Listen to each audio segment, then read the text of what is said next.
இப்போ ஆண்களுக்கும் பெண்களுக்கும் கம்பேர் பண்ணும்போது யாருக்கு ஸ்டேட் ஆஃப் மைண்ட் வந்து ரொம்ப ரொம்ப ஸ்டெபிலைஸ்டா அழகாக ஒரு கேள்வி கேட்டீங்க. அதாவது சைக்காலஜியில் என்ன சொல்கிறாங்கன்னா, ஒரு ஆண் அட்டிடத்தில் ஒரே ஒரு மேட்டர் மட்டும் தான் டீல் பண்ண முடியும். ஆனால் ஒரு பெண் வந்து அட்டிடத்தில் 5 நிகழ்ச்சிகள் 5 நிகழ்ச்சி சம்மந்தமாட்ட டீல் பண்ண முடியும். இது இல்லாமல் பெண்கள் கேர்ள்ஸ் வந்து 5 இயர்ஸ் அஹெட் இன்டலெக்சுவலி சொல்லுவாங்க. ஓகே. அதனால தான் இன்னைக்கு பார்த்தீங்கன்னா ஸ்கூல்ஸில் காலேஜில் எல்லாமே கேர்ள்ஸ் தான் அதிக மார்க் எடுக்கிறாங்க.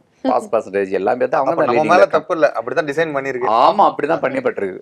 அதனாலதான் அவங்க வந்து ஒரு சீக்கிரமே ஒரு மெச்சூரிட்டி வந்துடுறாங்க. ஓகே. அதனால அவங்க எடுக்கிற முடிவும் சிறப்பானதா இருக்கு. இன்னொன்று வந்து கேர்ள்ஸ் பொறுத்தவரை அவங்க வந்து ப்ராசஸ் ஓரியன்டா இருப்பாங்க. வேற பாய்ஸ் ஜென்ஸ் வந்து டிசிஷன் ஓரியன்டா இருப்பாங்க. ஓகே. ஒரு இஷ்யூனா இவ்வளவுதானே முடிஞ்சு போச்சு அப்படின்னு போயிட்டே இருப்பாங்க. ஆனா கேர்ள்ஸ் வந்து முடிவு அவங்களுக்கு தேவையில்லை. ஒரு கணவன் கூட தன்னுடைய பிரச்சனைகளை வந்து ஒரு மனைவிட்ட சொல்லும்போது, மனைவி தன்னுடைய பிரச்சனை கணவன் சொல்லும்போது அந்த மனைவி என்ன எதிர்பார்க்கறனா அதை பத்தி என்ன ஏதுன்னு காது கொடுத்து கேட்க தான் எதிர்பார்க்கறவங்க ஒழிய முடிவு எதிர்பார்க்க மாட்டாங்க. ஓகே. முடிவு அவங்களுக்கு தெரியும், இருந்தாலும் அந்த ப்ராசஸ், ஏன்னா அவங்களுடைய மனநிலை அப்படி. ஓகே. அதனால தான் பெண்கள் எடுக்க முடியும் சரியாக இருக்கும். அதனால தான் ஆண் பெண் இருபாலரில் எந்த ஒரு இனத்திற்கு ஒரு குழந்தையை பெற்றுக் கொடுத்து வளர்க்குற அளவு தகுதி இருக்குன்னு பார்த்து அதுக்கு தகுந்த மாதிரி இறைநிலை வந்து பெண்களுக்கு அந்த தகுதியை கொடுத்துருக்காங்க. ஓகே. அதான் சார், இப்போ வந்து பார்த்தீங்கன்னா இந்த சைக்காலஜிக்கல் ஃபேக்ட்ஸ் பார்க்கும்போது இப்போ நிறைய பேர் பார்த்தீங்கன்னா தனிமையாக இருந்தால் ஒரு பயம் அவங்களுக்கு வரும், ஒரு இருட்டை பார்த்தா பயம் வரும், ஒரு 4 பேர் கூட்டத்தை பார்த்தா அவங்களுக்கு பயம் வந்துடும். ஸோ இதுக்கெல்லாம் எப்படி தான் நம்ம தீர்வு காண்றது? திடீர்னு பார்த்தீங்கன்னா அதிகமாக கோவப்படுவாங்க, மொட்டை மாடியிலேருந்து கீழே பார்த்தா அவங்களுக்கு ஒரு விதமான பயம் வரும். ஸோ இதெல்லாம் எதனால் ஏற்படுது? நம்மளுடைய அதான் சொன்ன இமோஷனலாக சப்போர்ட் பண்ணுறதுக்கு நம்ம உடம்புல சில ஹார்மோன்ஸ் செக்ரேட் ஆகிட்டு உற்பத்தி ஆகிட்டே இருக்கு. ஓகே. உதாரணத்துக்கு ஒரு பயமோ ஒரு கோபமோ வரும் பொழுது அந்த டயத்தில் உங்களை அந்த மைண்டை கொஞ்சம் வந்து பேலன்ஸ் பண்ணுறதுக்கு ஒரு ஹார்மோன் இருக்குது. ஒரு உதாரணத்துக்கு வந்து செரோட்டின்னு ஒரு ஹார்மோன் இருக்குது. பினியல் கிளாண்ட் நம்ம மைண்டில் தலையில் இருக்குது, அதுலேருந்து உற்பத்தி ஆகுது. அது வந்து உங்களுக்கு வந்து கவலை வரும் பொழுது துக்கம் வரும் பொழுது அது வேணுங்களவு செக்ரேட் பண்ணி அந்த மைண்டை வந்து பேலன்ஸாக வச்சுக்கும். அது தொடர்ச்சியாக நாள்பட்ட ரொம்ப நாள் வந்து ஒரு மாதிரி துக்கத்திலே இல்லைங்க, பிரச்சனை ஃபேஸ் பண்ணிகிட்டே இருக்கும். இவங்களுக்கு என்னது அது நிறைய உற்பத்தி ஆகி தீர்ந்து போயிடும். அது வந்து டெஃபிஷியன்ட் ஆகிடும். அப்போ வந்து அப்போ தான் அவங்களுக்கு உண்மையாலுமே பயம்னா பயம்ங்கிறது தெரியும். அதேமாரி ஒரு கவலைன்னா இந்த கவலை தீர்க்க முடியாமல் போயிடுமோ அந்த பயம். ஸோ அப்போ வந்து நீங்கள் சொல்கிற மாதிரி அந்த இதெல்லாம் சைக்கலாஜிக்கலாக கொஞ்சமாக அடிவாங்க. ஒரு ஸ்டேஜில் வந்து ரொம்ப பாதிக்கப்பட்டுருவாங்க. ஓகே. அதுக்கு வந்து என்ன சொல்யூஷன்னா 3 சொல்யூஷன் சொல்லலாம். ஒன்று வந்து எப்பயுமே ஒரு சந்தோஷமான மனநிலை வச்சுக்கணும். 2வது வந்து எப்பொழுதுமே ஏதாச்சும் ஒன்றில் ஈடுபட்டுக்கிட்டே இருக்கணும், மைண்டை வந்து ஐடில் வைக்கக்கூடாது. 3வது வந்து ஏதாச்சும் நகைச்சுவை சொல்லி கூட இருக்கிறவங்க சந்தோஷப்படுத்திக்கணும். இதை 3 ப்ராக்டிஸ் பண்ணீங்கன்னா அந்த ஹார்மோன் டெஃபிஷியன்சி மேக்கப் பண்ணலாம், மருந்து மாத்திரைகள் இல்லாமல். ஓகே. ஓகே சார், இப்போ வந்து இந்த சைக்கலாஜிக்கல் கவுன்சிலிங் பற்றி நீங்கள் சொன்னீங்க இல்லையா? இப்போது முன்னாடிலாம் வந்து ஸ்ட்ரெஸ் அப்படிங்கிற ஒரு டேர்ம் வந்து ஒரு 50 இயர்ஸ் 60 இயர்ஸ் அந்த டைமில் தான் அவங்களுக்கு ஏற்படும். பட் ஆனால் இப்போ வந்து சின்ன குழந்தையே வந்து ரொம்ப ஸ்ட்ரெஸ்டாக இருக்குது அப்படின்னு சொல்கிறாங்க.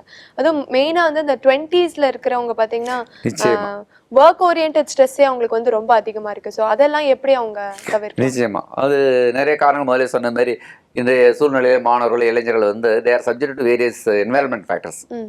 லவ் ஒன்று எடுத்துங்க, அப்புறம் வந்து ஜாப் இன்சூரன்ஸு, அதுக்கப்புறம் அவங்க வாழ்க்கையில் வெற்றி அடைஞ்சுதான் அவனுங்க மாதிரி இன்னைக்கு எல்லாமே பார்த்தீங்கன்னா ஒன்றும் வேண்டாம், ஸ்டேட் ரேங்க் யாருன்னு ஃபர்ஸ்ட் ரேங்க் வாங்கின மாணவன் யாருன்னு எல்லாத்துக்குமே தெரியும். இதே ஒரு 60 வருஷத்துக்கு முன்னெல்லாம் பார்த்தீங்கன்னா ஒரு கிராமத்தில் அந்த கிராமத்தில் ஃபர்ஸ்ட் ரேங்க் வாங்க யாரும் தெரியும். அதனால என்ன ஆகுனா இதெல்லாம் அறிந்து கொள்ள டென்ஷன் நிறைய டெவலப் பண்ணிக்கிறான் மைண்டுக்குள்ளார. போட்டி வளரணும், அவங்க வாழ்க்கையில ஸ்திரமா அமையணும், நடந்துக்கணும், இதுக்கெல்லாம் போட்டி ஒரு விதத்துல ஹெல்த்தியானது தானே சார்? ஹெல்த்தியா எடுக்கிற வேலை ஹெல்த்தியானது தான். எந்த ஒரு செய்தியுமே இப்போ நேர்மறை எதிர்மறை 2 இருக்கு இல்லைங்களா? அதே சில பேர் டென்ஷன்ல மாட்டிட்டு ரொம்ப அவசரப்படணும் இருக்கிறாங்க இல்லையா? சைக்கலாஜிக்கல் ப்ரெஷர் உள்ளவங்க, மனசு அடைஞ்சாலும் இருக்கிறாங்க. ஸோ இந்த மாதிரிலாம் இளைஞர்களுக்கு தான் அதிகமாக அவங்க எக்ஸ்போஸ் பண்ணுறதுனால இது மாதிரி வருது. ஸோ அவங்களுக்கு என்னன்னா கவுன்சிலிங் தேவைப்படுது. அது இல்லாமல் அறிவில் முதிர்ந்த பெரியோர்களுடைய கைடன்ஸ் தொடர்ச்சியாக தேவைப்படுது. ஓகே. நல்ல கைடன்ஸ் இருக்கணும். அதுக்குன்னு என்னுடைய மகன் வந்து தன்னுடைய காதல் மேட்டர் என்கிட்ட வந்து சொன்னான்னா காதல் தப்பு சொல்லி ஆரம்பிச்சேன்னா பிரயோஜனமே இல்லை. இன்னும் சொல்லப்போனால் இன்றைய பெற்றோர்கள் எப்படி இருக்குன்னா தன்னுடைய பிள்ளைகள் தன்னுடைய முதல் காதலை தெரியப்படுத்தும் நபராக யாருன்னா பெற்றோர்களாக இருக்கணும். ஓகே. அந்த அளவு ஃப்ரெண்ட்லியாக இருக்கணும். ஸோ அந்த மாதிரி காலகட்டத்துக்கு நம்ம வந்துட்டோம். ஏன்னா என்னுடைய மகள் மகன்ட்டு நான் வந்து திருமணத்துக்கு காதல் தாரம் பண்ணிங்க, தாரம் திருமணம் பண்ணி வச்சுன்னு சொன்னேன். அதே மாதிரி என்னுடைய மகள் வந்து காதல் திருமணம் தான் பண்ணிக்கிட்டான். ஓகே. அந்த காலகட்டத்தை பாருங்க, ஏன்னா வளர்ச்சிங்கிறது அதான் குளோபல் டேர்ம்ஸில் போகும்போது இன்னும் நெருக்கமாக போயிட்டுருக்கோம் நம்ம. அதேமாதிரி ஒரு எப்படி ஒரு தந்தை தன்னுடைய பிள்ளைங்களை வித்தியாசம் பார்க்க மாட்டார்ல, ஒரு கடவுள் தன்னுடைய படைப்பொருள் வித்தியாசம் பார்க்கக்கூடாது. அப்போ வந்து ஜாதி உயர்வு தாழ்வு இந்த வேற்றுமையெல்லாம் கலைஞ்சிடணும்ல. இந்த ஸ்டேட் ஆஃப் மைண்டுக்கு மனிதர்கள் வரும் பொழுது அப்போ வந்து காதல் திருமணத்தை ஈஸியாக ஏற்றுக்கொள்ளாங்க. சைக்காலஜிக்கல் கவுன்சிலிங் வந்து பேரண்ட்ஸ்க்கு தான் தேவைப்படும். ரொம்ப சரியா சொன்னீங்க. ஆனா பேரண்ட்ஸ் கொண்டு வரதோட இளைஞர்கள் கொண்டு வரது ரொம்ப சுலபம். அடுத்த ஜெனரேஷன் வந்து கொஞ்சம் ஈஸியா. ஆமா, நிச்சயமா. ஏன்னா பெற்றோர்கள் நிறைய பேருக்கு வந்து காதல் திருமணம் ஏற்றுக்கொள்ளுங்க மேடையெல்லாம் பேசுறோம். ஆனா எவ்வளவு பேர் கேட்கறாங்க போது நிச்சயமா கம்மியா தான் இருக்கிறாங்க. அது இளைஞர்கள் வந்து தன்னுடைய வீட்டு பிள்ளைங்களே இந்த மாதிரி காதல் திருமணம் பண்ணும் பொழுது ஏற்றுக்கொள்றாங்க பெற்றோர்கள். ஸோ அப்ப இளைஞர்கள் தான் வந்து வழிகாட்டிகள் இருக்கிறாங்க. வருங்கால இளைஞர் கையில அதனால விவேகானந்தர் அப்படி சொன்னார் அழகா.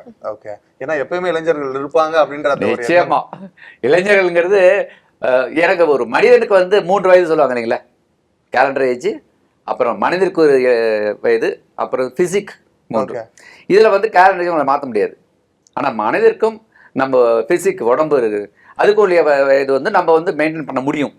என்ன சொன்னா இளமையா வச்சுக்கலாம். ஆனால் அந்த இளமைங்கிறது வயதானது தான் இருக்கணும், வயதானது இருக்கலாம் தாராளமா. ஸோ எண்ணங்கள் தான் தவிர நிச்சயமா அவங்களோட வயது கணக்கிடப்படாது அப்படின்றீங்க. என்ன சொல்ல போனா என்னோட வயது கேலண்டர் வயது 25, என்னோட அனுபவ வயது அதுக்கு மேல உள்ள ஆட் பண்ணிக்கலாம். அவ்வளவுதான். 25னா கூட ஒரு 35 ஆட் பண்ணிக்கலாம். Okay sir. இந்த மாதிரி ரொம்ப ஹை லெவல் ஸ்ட்ரெஸ்ல இருக்காங்க, நிறைய பிரச்சனைகள் இருக்காங்க அப்படின்னா அவங்க எந்த மாதிரியான எக்ஸசைஸ்ல எல்லாம் ஈடுபடலாம்? ஜெனரலா பாத்தீங்கன்னா அவங்க எல்லாமே ஒரு ரொட்டீன்ல போயிட்டு இருக்கணும். ஏதாச்சும் விடுபடாம டெய்லி ரொட்டீன் பண்ணுறது மாதிரி ஒரு exercise, standard exercise, physical exercise ரொம்ப நல்லது. வாக்கிங், ஜாகிங் எல்லாமே நல்லது. அப்புறம் வந்து எந்த அளவுக்கு அவங்க சோசியலைஸ் பண்ணிக்கிறாங்க ரொம்ப முக்கியம். நிறைய சோசியலைஸ் பண்ணிக்கணும், நிறைய ப்ராப்ளம் வராது. சோசியலைஸ் பண்ணிக்காம நான் ரொம்ப உள்ளவங்க, அது மாதிரி தன்னைத்தானே தாழ்த்தி கொள்றவங்க, அவங்க தான் மன உளைச்சல் ரொம்ப அதிகமாக ஆக்கப்படுகிறார்கள். அவங்களுக்குலாம் இந்த மாதிரி நிறைய டான்ஸ், மியூசிக், உலகத்திலே ஒரு மனிதனை சாந்தப்படுத்தக்கூடிய நம்பர் 1 எதுன்னு சொன்னால் இசை தான். ஸோ இதில் ஈடுபாடு அதிகமாக போக இதெல்லாம் ஓரளவு மேனேஜ் பண்ண முடியும்.